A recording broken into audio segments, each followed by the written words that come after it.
Hello and welcome, my friends, to the Zenpreneur podcast. This is your host, Mario Lanzarotti, today with another exciting guest. His name is Mac Lackey. He's an American entrepreneur who has started, scaled, and sold 6 companies, all within the 7 to 8 figure space. Mac and his companies have been featured on various notable outlets like CNN, The Wall Street Journal, Fast Company, Business North Carolina, USA Today, and the New York Times. He additionally served as a member of the board of directors for LendingTree for over 5 years and is currently an angel investor in over 50 companies. And much to my surprise, which is something that I definitely want to know more about, he's also the owner of a Spanish soccer team called Algeciras Club de Fútbol. And today he is honoring us here with his presence. Mac, welcome to the podcast. Thanks so much for having me. I'm looking forward to it. Absolutely. Mac, tell me, what is it that inspired you to purchase a Spanish football club? Yeah, it's a good question. My kind of goes back to give you the quick backstory. The first part of my life, from age probably 4 or 5, all the way through college, early in my career, soccer was my primary focus, or football, as everyone else in the world would call it. I fell in love with playing at a very young age. All of my goals and dreams were really related to playing football. I wanted to play in college. I wanted to be a collegiate All-American. I wanted to play professionally. So my entire youth, those were the things that I was focused on. I'm unfortunately too old to when I achieved all those goals. I mean, I was very, very fortunate. I played at a top 10 university. I was a collegiate All-American. I played professionally. I traveled to Brazil and Argentina to play. Went to Pele's house. I saw Maradona play. So I had these amazing sets of experiences. But when I came out of college and I started playing, this was before Major League Soccer in the United States. And it was definitely before most Americans had a pathway to play abroad. So my soccer career effectively came to an end. More, earlier than I was hoping that it would, because there just really weren't options. But because it was such a passion, I just kind of kept soccer as one of my primary areas of interest. So over the next 20 to 30 years, which I'm happy to talk about, several of my companies were soccer related. I had a soccer related media company. I had a soccer software business. And so I kept coming back around to my love and passion for this sport. And then in 2014, I pulled my daughters out of school. My wife and I had traveled the world. We ultimately decided to settle in Barcelona. And so my favorite team at the time, FC Barcelona, had season tickets. I got to see Messi and Neymar and Xavi and Iniesta, some of the most amazing players at their peak. And it really set the foundation to answer your question, which is, when I was living in Spain, the idea of bringing what I would call an American business mentality, an American focus on entertainment, and wrapping more and more things around a sport was really not happening, even at the highest level. FC Barcelona, people show up 10 minutes before kickoff and leave at the final whistle. In the United States, it's not uncommon for someone to go to a sporting event 2 or 3 hours early, have a tailgate with friends, go to bars, start cheering and walking to the stadium. And I kept thinking how cool it would be if I was able to kind of meld my passions around football and my interest in business at a lot of levels.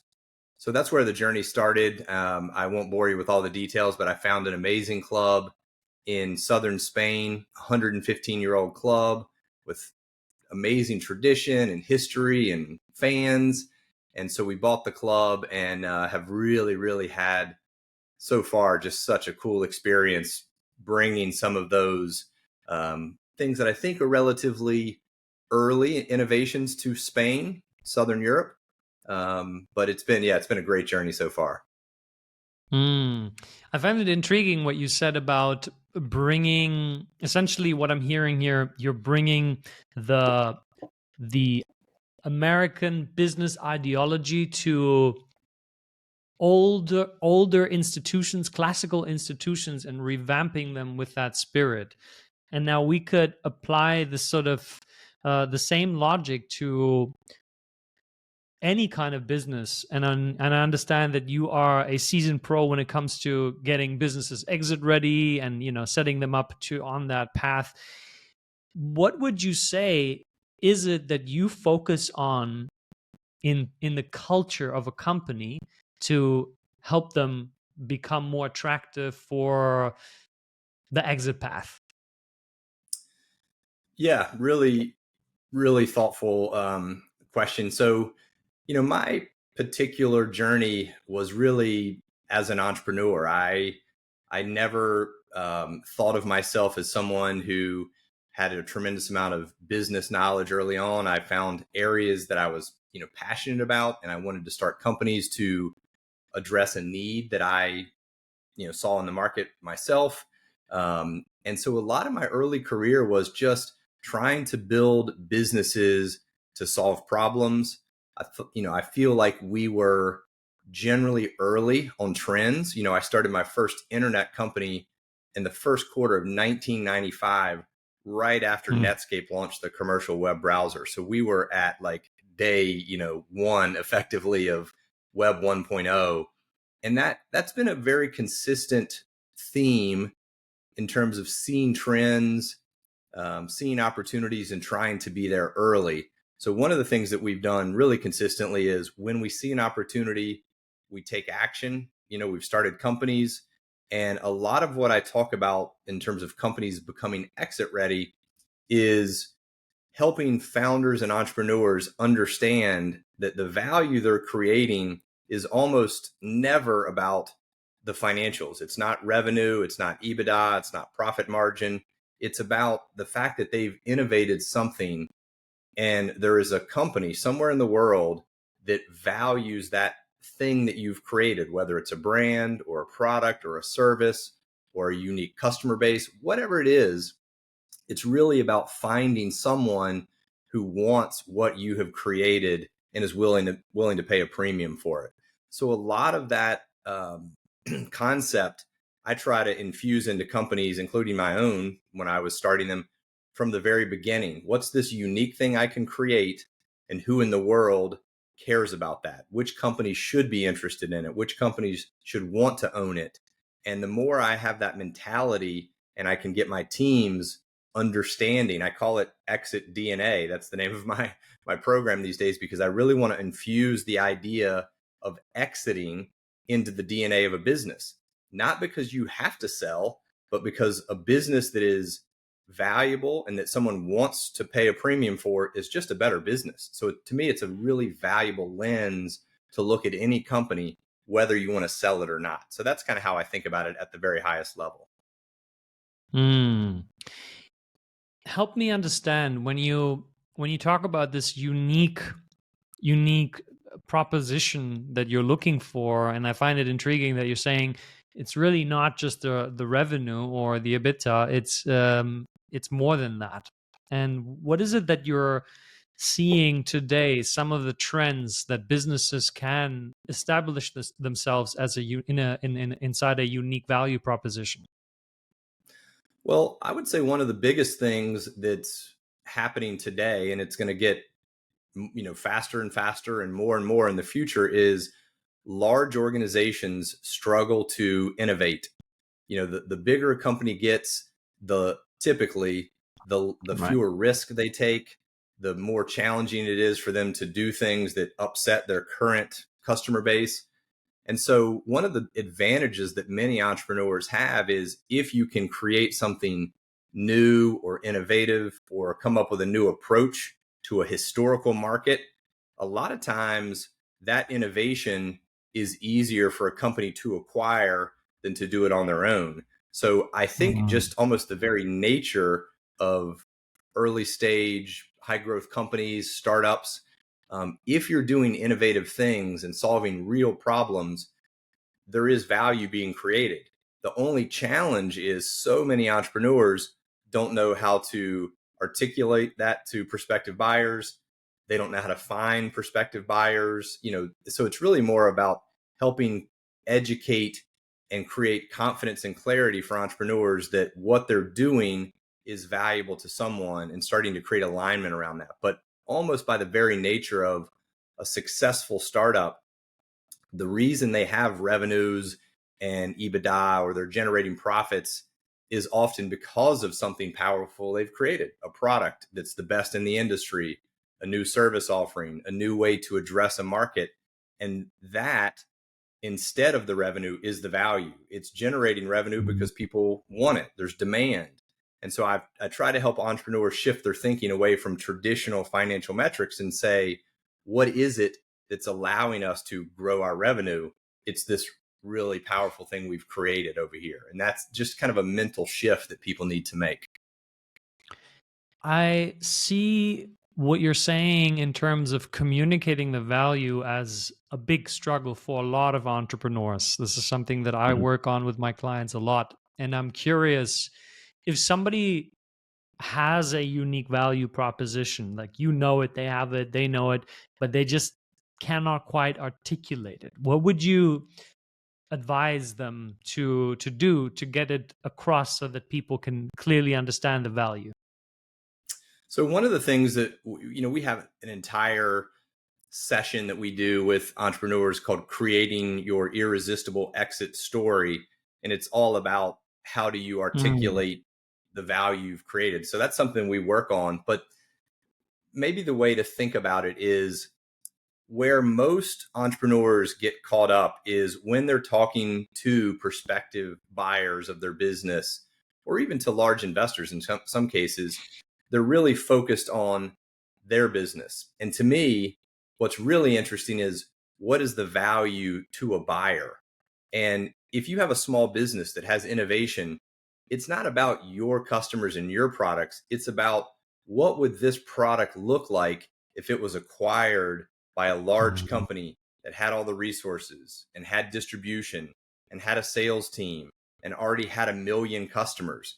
So a lot of times it's really just a mind shift to say, if I gave my business or my product or my service to a buyer, what's it worth to them? It has nothing to do about where it is today and what it's worth to me. How would I explain what it's worth to them? And oftentimes that really helps an entrepreneur unlock, because we are almost all, as entrepreneurs, constrained by resources. It's rare that I meet an entrepreneur that says, I've got all the money I need, I have the biggest team, I have everyone I need. We're constrained mentally by lack of resources.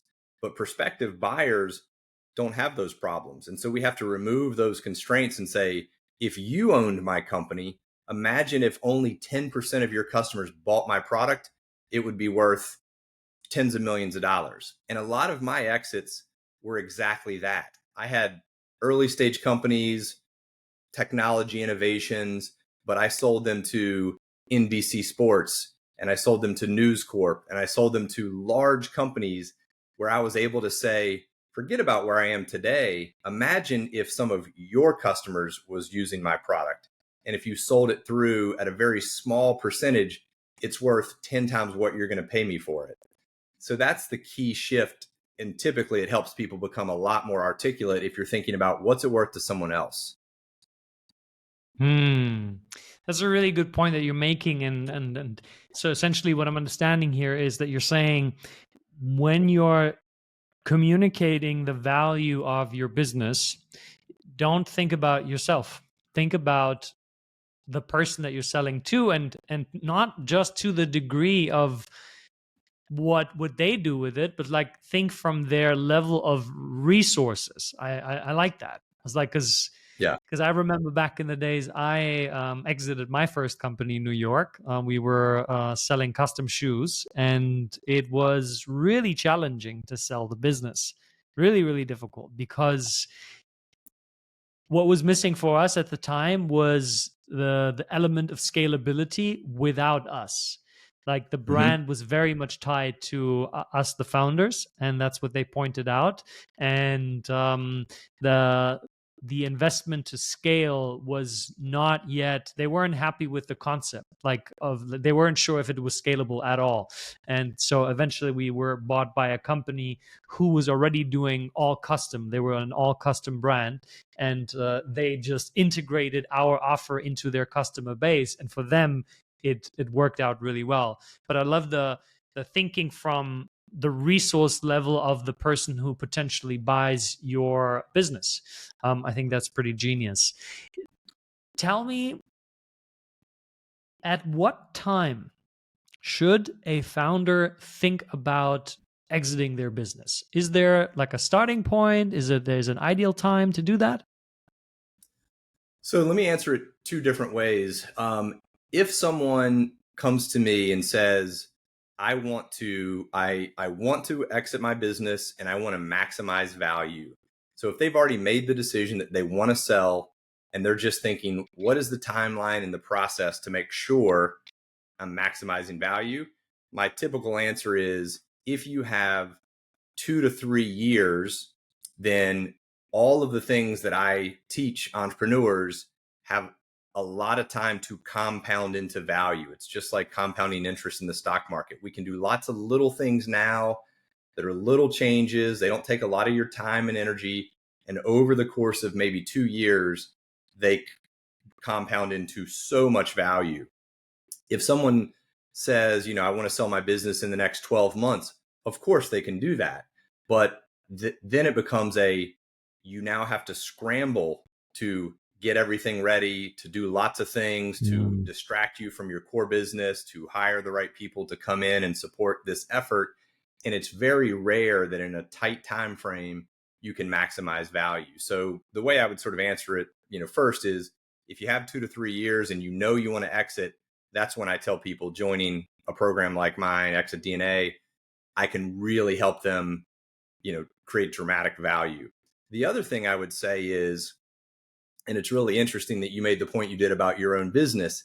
A lot of times I tell people, my program and what I try to teach people, it doesn't matter if you ever want to exit, because there's so much alignment between using the exit lens, as I describe it, to optimize your business. And one of the things that almost always happens is, when someone is working through the things that we share and teach, their businesses tend to scale a little bit better and their personal freedom goes up.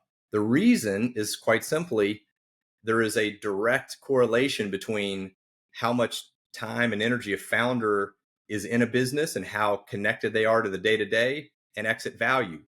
You learn very quickly, if you are in the critical path of your business and people think of you as the business, it reduces exit value. Nobody wants to buy a business that the founder's wrapped into everything.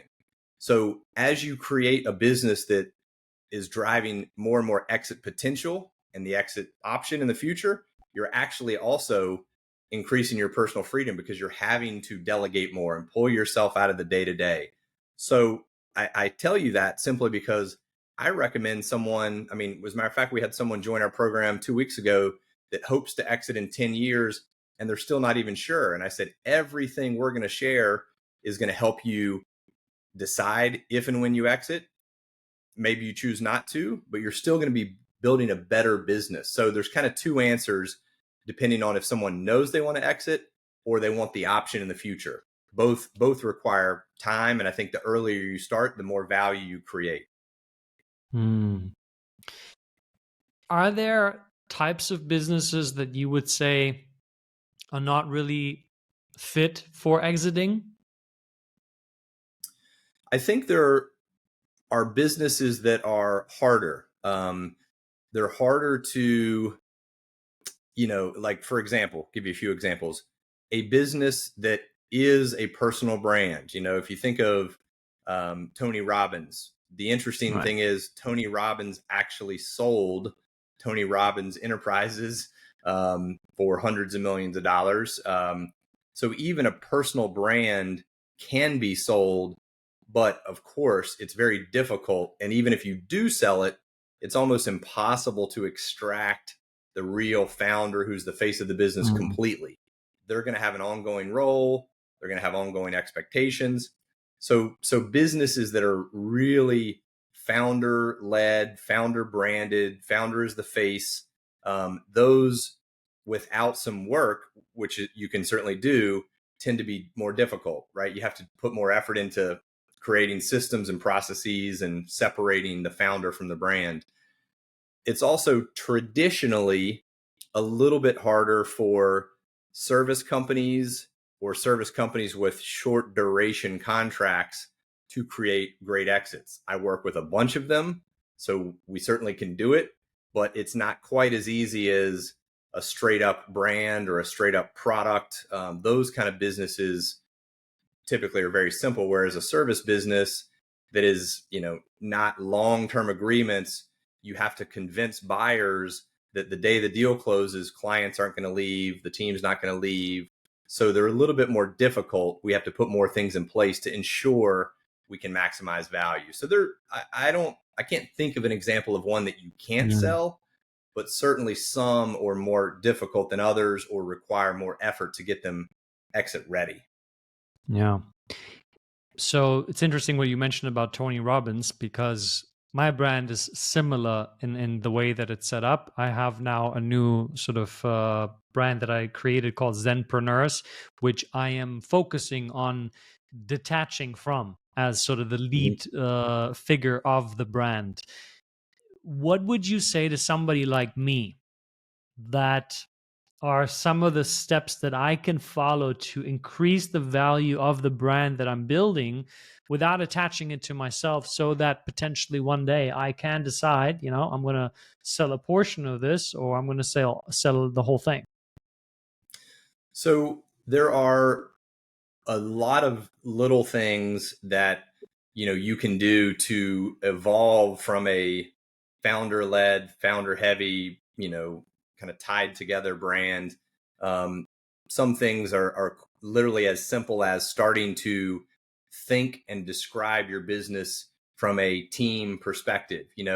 Every time I talk about Exit DNA, I would have to say we and my team and the leadership and the staff, because it's starting to plant the seeds. Exit DNA is not Mac Lackey. Exit DNA is bigger than Mac Lackey, right? And so maybe I'm the main person talking and I'm teaching, but I'm starting to signal to the market there's a lot more behind the curtain than just me. That's very simple, and you can start that literally from day one.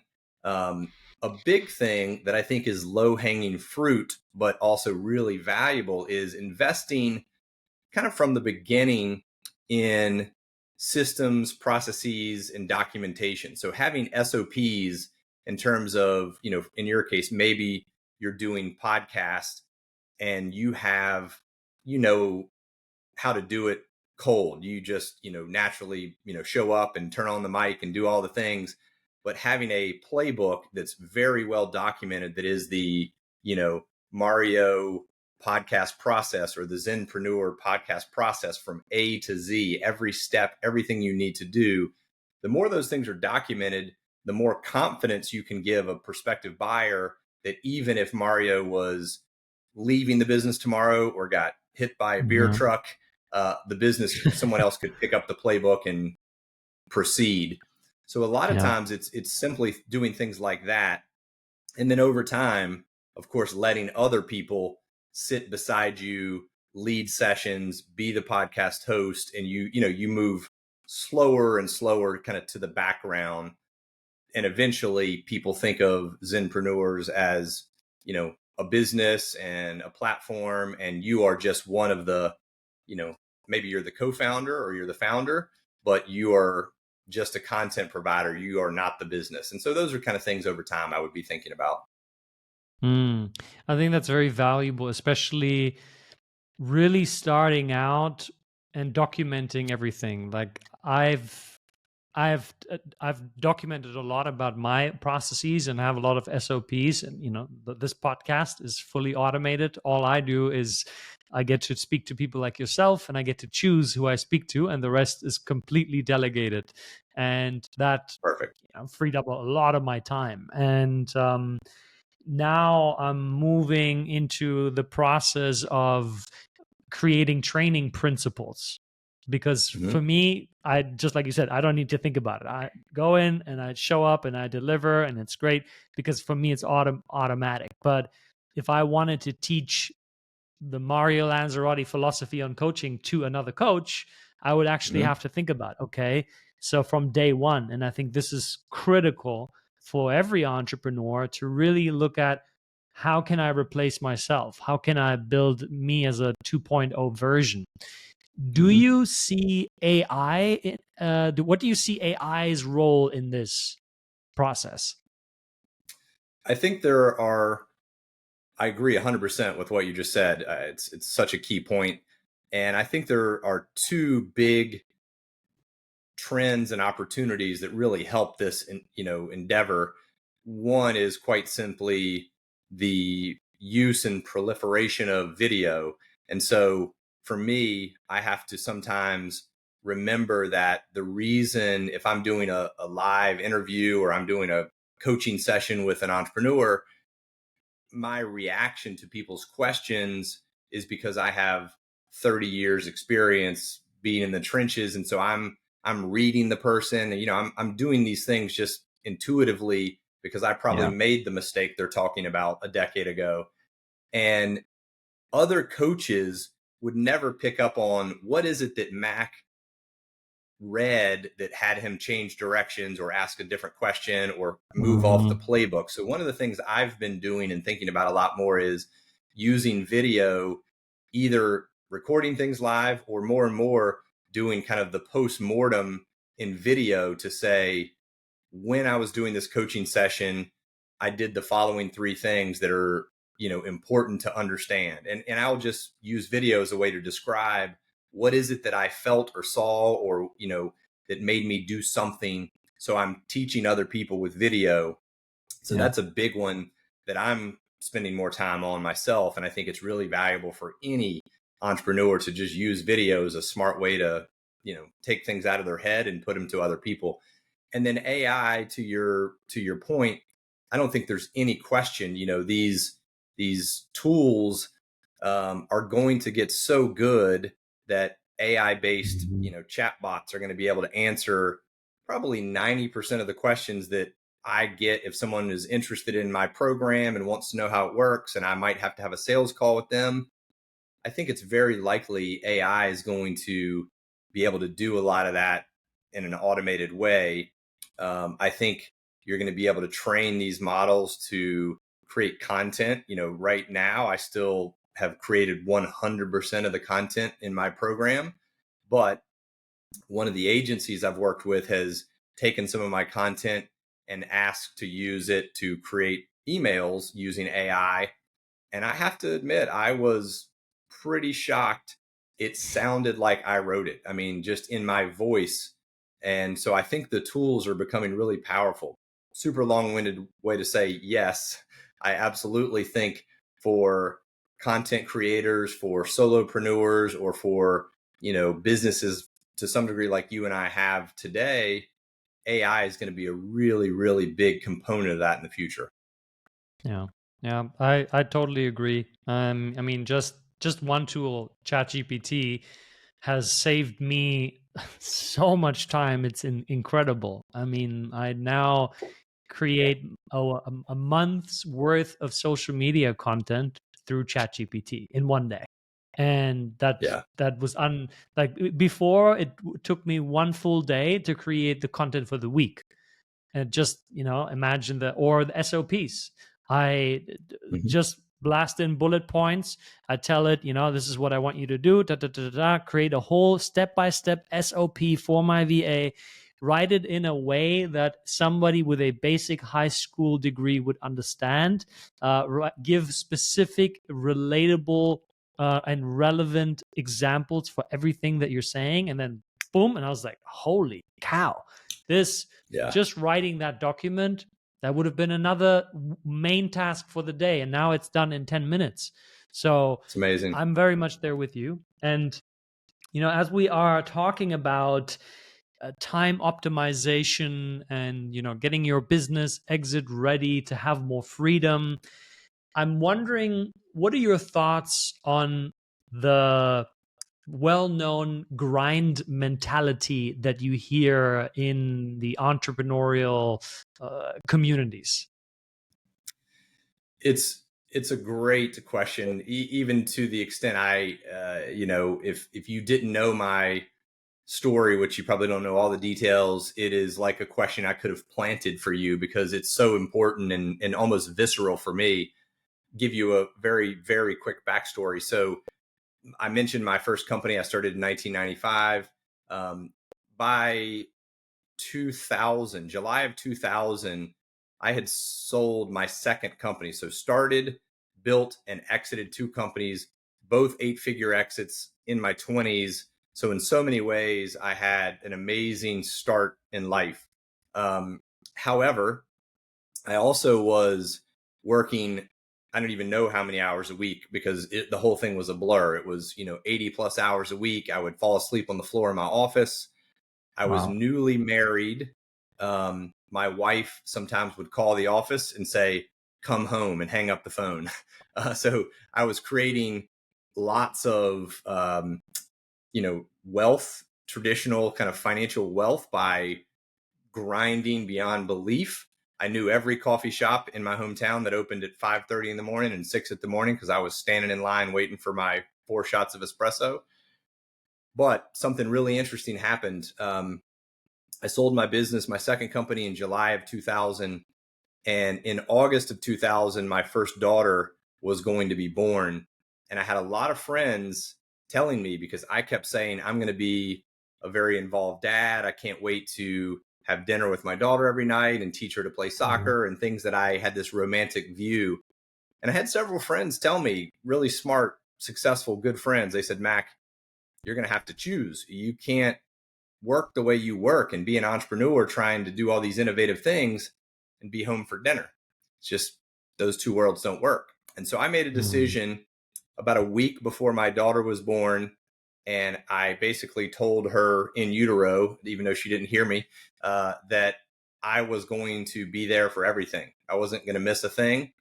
But I also committed to myself, I was not going to give up on being an entrepreneur.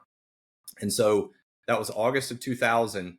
In August of 2019, so 19 years later, I dropped that little girl off for her freshman year at NYU.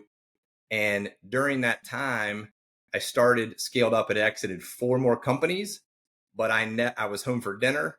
I carved the pumpkins in her classes. I took her trick or treating. I was at plays at 2 o'clock in the afternoon. Point being, I did both. And so I learned a really, really valuable lesson that I think is the grind mentality is exactly what I was on the path for. And I can tell you with 100% certainty that if I wouldn't have made that decision, I probably would have dropped my daughter off at NYU or somewhere that she would have gone, and I would have looked back regretting 19 years of what I missed, because I know a lot of my friends that are very successful and they've made lots of money. They drop their kids off for college, or their kids are 10 years old and they missed their first steps, and they missed their first sports event, and they missed the donuts for dad and all the other things. And I didn't miss a thing. And so it's really important to me, and I know you didn't even know this, so I'm glad you asked the question, that when I work with people and when I advise entrepreneurs at any level, that I tell them that is, look, trust me, I know from personal experience, I've done it both ways. You can choose to be an entrepreneur, and it doesn't have to be your family. Maybe for you it's your health and wellness. Maybe it's not family or kids, it's I want to be healthy. You do not have to accept the trade-offs that this grind culture is telling entrepreneurs they have to accept. As a matter of fact, my businesses were better when I was going home at 5 o'clock to have dinner with my daughter, because the team had to step up. They couldn't rely on me because I was going to stand up in the middle of a meeting and go home to have dinner with my daughter. After people recognize that, the team rises to the occasion.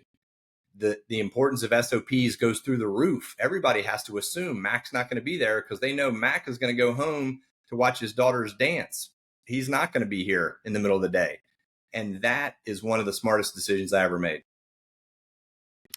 What a beautiful testimony. And it's so refreshing to hear that because, this is exactly what the Zenpreneur movement stands for, to the T. And sometimes even I have doubts about it, where I'm like, yeah, am I going to meet as many successful examples of that? So you sharing your story about that is just so refreshing to hear, and I absolutely love it. So I'd love to know,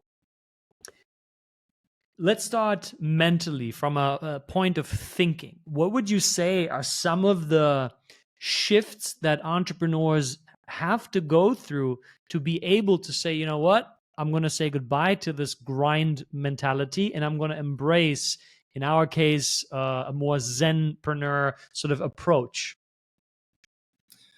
So even though it sounds, I don't know, cliche or goofy or whatever, the absolute first thing that I had to do, and I think almost everyone has to do, is they have to make the decision, make the commitment, and basically say, you can say it to yourself in the mirror, you can say it to your significant other or your mentor or whoever, I am no longer going to accept the trade-offs that all the people around me are telling me I have to make. So you literally mentally have to just decide, I'm no longer going to do it. Now, you're not going to have perfect clarity on what does that mean yet. How do you do it? That's not going to be immediately apparent. A lot of times I describe it as sprinting into the fog. You have to have the belief, because either you're listening to Mario, you're listening to Mac and other people that have made the decision before you and have proven many times over you absolutely can do it. But the first step is just literally to decide you're not going to accept those trade-offs.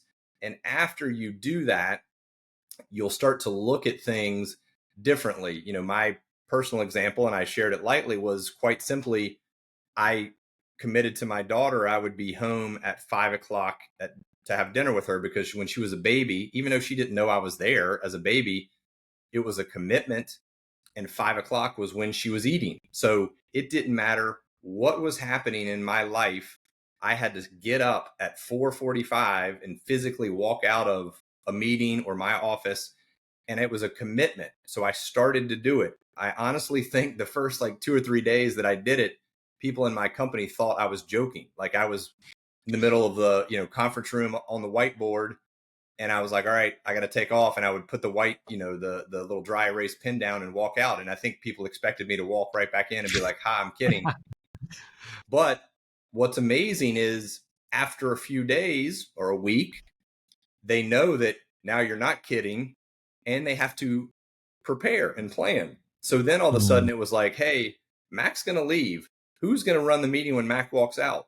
Who's going to prepare the slides in case they were on Mac's computer and Mac is leaving?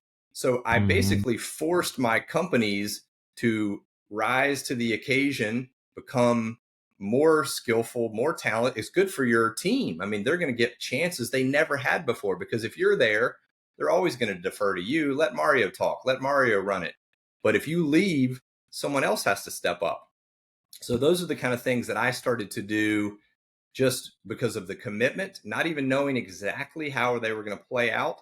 But very quickly, I realized what a powerful strategy it became, because my team, my companies had to make the assumption that Mac may not be there. We can't rely on Mac, even to the point, my very last business that I sold back in 2018, I had an office and a desk in the company, and I had no hours. No one ever knew if I was in town, if I was going to show up or not. And so the assumption always had to be prepare as if Mac is not here, isn't coming in, isn't going to run the meeting. And that just builds a better business. They didn't need me technically. This is so genius if you really think about what you just said. This, like, let's track back a couple steps. I always like to deeply analyze why people do what they do, and if that actually leads to the very reasons they think that will get them to. And so this grind mentality, the reason people do it is because they tell themselves, if I put in more hours, I'm going to get more out of it. And there's truth to That's that right. for sure, right? However, what is behind the money that they're seeking is usually a sense of, well, this will give me freedom. So I can do what I want, when I want it, where I want it, right? Okay. Plus, it also, and behind the freedom, and this is what the work that I do, underneath that is peace, which is what they want the most. They tell Yeah. themselves, if I become this super successful persona and I take care of everybody around me and I made it to the top, then finally I can go, okay, I've made it. Okay, Yeah. right?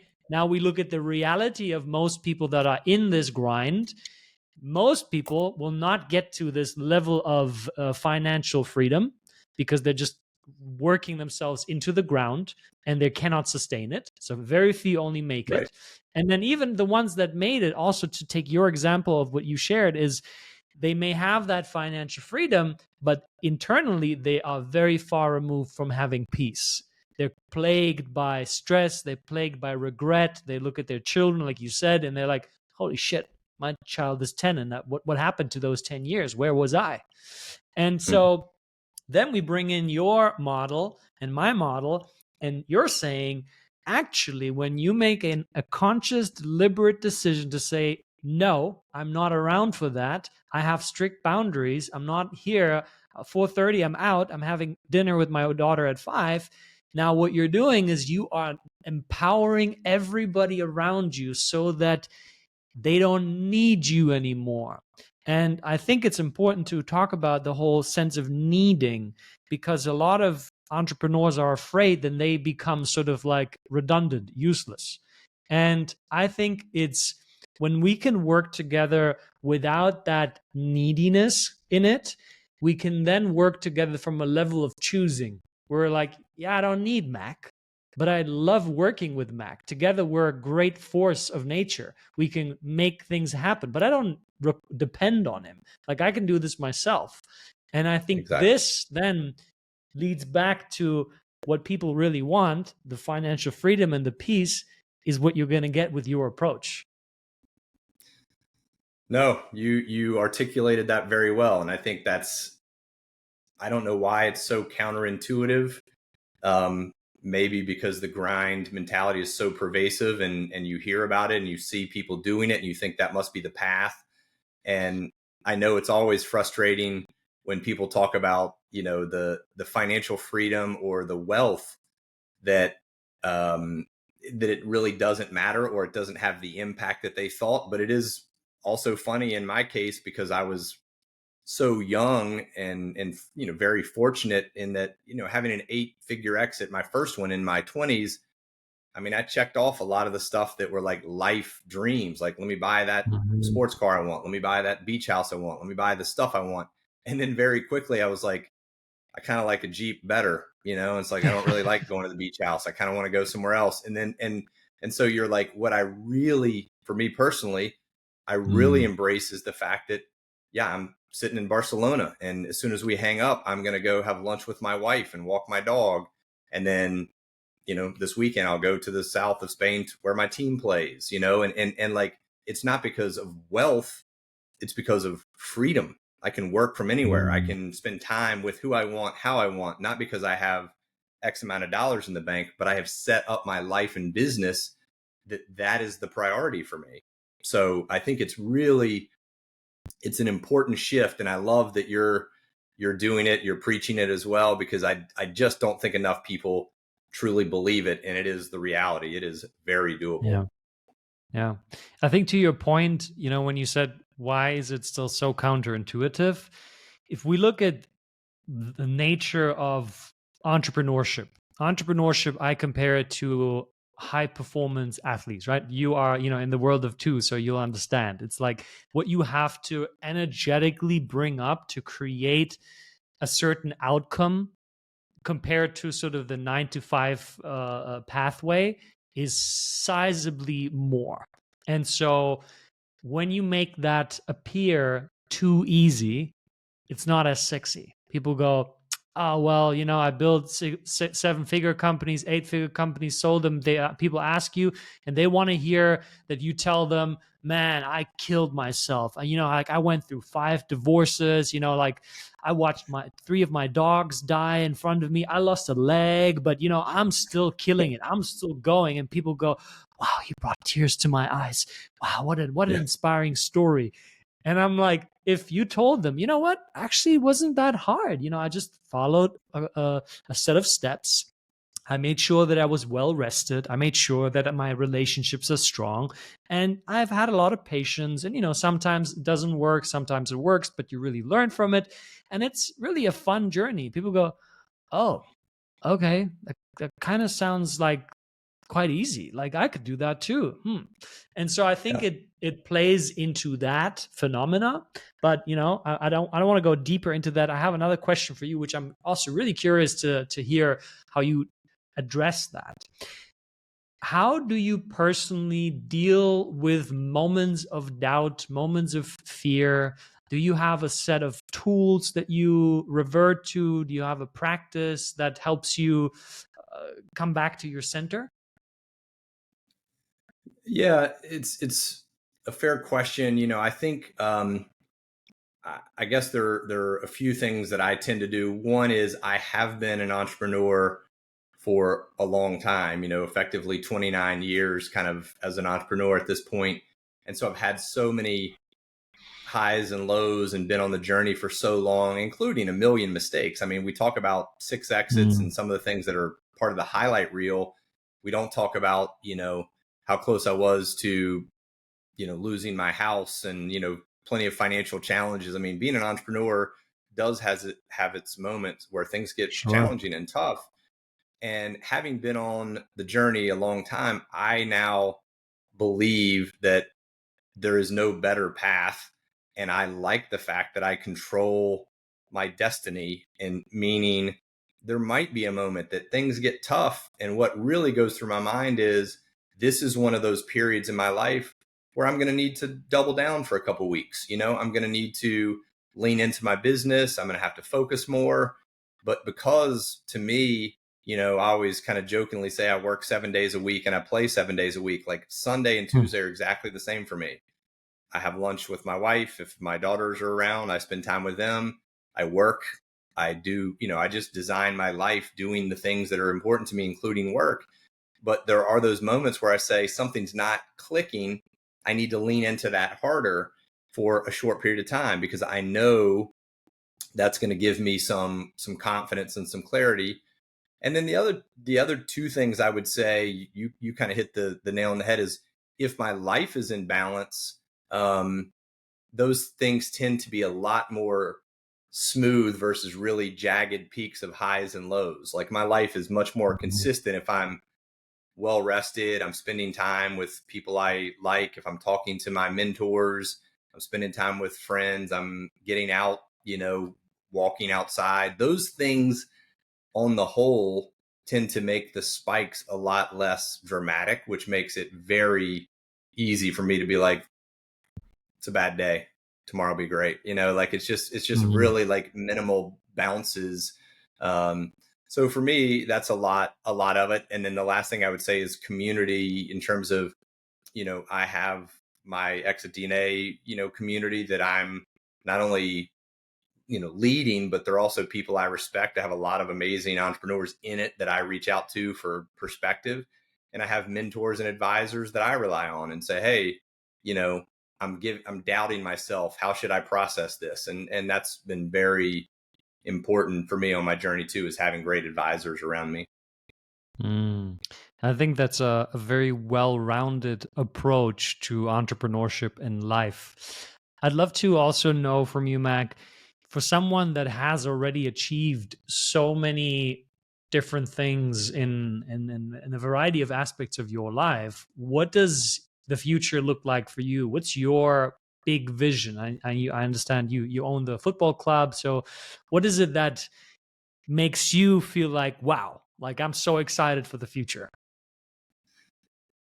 Yeah, thanks for asking. I mean, I think for me, there are a few big buckets. I mean, I am still a big family guy. My daughters, one is graduated from college, one is in college, and they're in New York and Miami. And so, they're starting to pursue their lives. But my wife and I and my family still really a big part of designing life around that. Traveling with my wife, going to see my daughters, having them come over to see us. That's a big part of my future. From a business perspective, I still have tons of motivation around helping entrepreneurs on this journey. Like, I love living kind of vicariously through entrepreneurs who I am helping create wealth and freedom in their own lives, working through some of the things we've been talking about today. Like, how do they extract themselves from their business? How do they sell it in a way that they can pursue their own goals and dreams, whether it's buying a sports team or moving to the beach or starting a new company? And so that remains a big area that I'm excited, and candidly, I appreciate very much being a guest on, a show like yours, because one thing that's been difficult for me is I was a heads down entrepreneur for most of my life. I didn't go to events. I didn't speak. I didn't have a social media presence. I just was focused on family and whatever I was doing.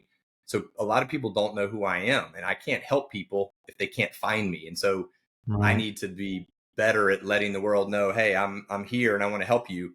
So that's a lot of the way I think about the future, and certainly the football team is a personal passion, and I'm having a lot of fun with that one as well.